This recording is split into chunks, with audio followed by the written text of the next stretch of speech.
اللہ کی زمین پر اللہ کے بندوں کے ساتھ رحم کرنا بہت بڑا ثواب ہے اس پر۔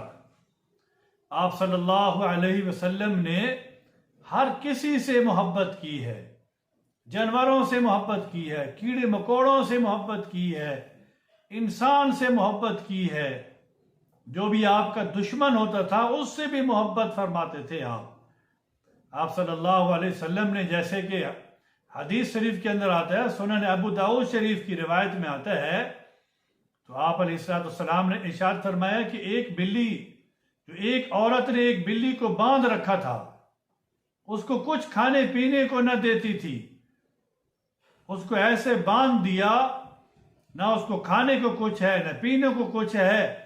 اس عورت نے کہا کہ یہ ایسے ہی کیڑے مکوڑے یعنی کھاتی رہے گی اور مر جائے گی، تو ایسے ہی وہ بلی مر گئی۔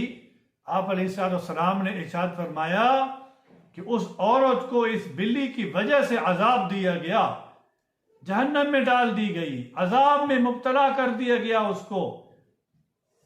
تو جانور بھی اللہ کی مخلوق ہے، انسان بھی اللہ کی مخلوق ہے اور کامل اور اشرف مخلوقات ہے۔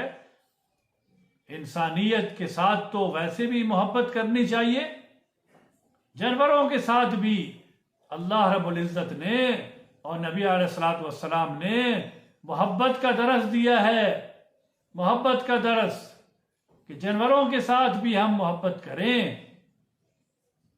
اور آج کل کیا ہے کہ لوگ آج کل کتوں کو باندھ دیتے ہیں، اس طرح کوئی پرندے گھروں میں رکھتے ہیں اور اس طرح ان کو باندھ دیتے ہیں، ان کے پر کاٹ دیتے ہیں، تو یہ تو ان کے ساتھ ظلم ہے۔ یہ آزاد چیز ہے، ان کو آزاد ہی رہنے دیں۔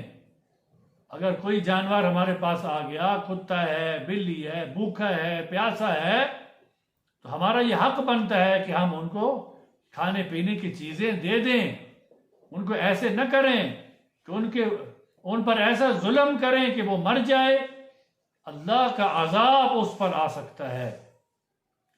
تو جو انسان اللہ کی مخلوق پر رحم کرتا ہے، اللہ تبارک و تعالی اس پر رحم فرماتے ہیں، آسمان والا اس پہ رحم کرتا ہے۔ تو مخلوق پر رحم کرنا بہت بڑا ثواب ہے۔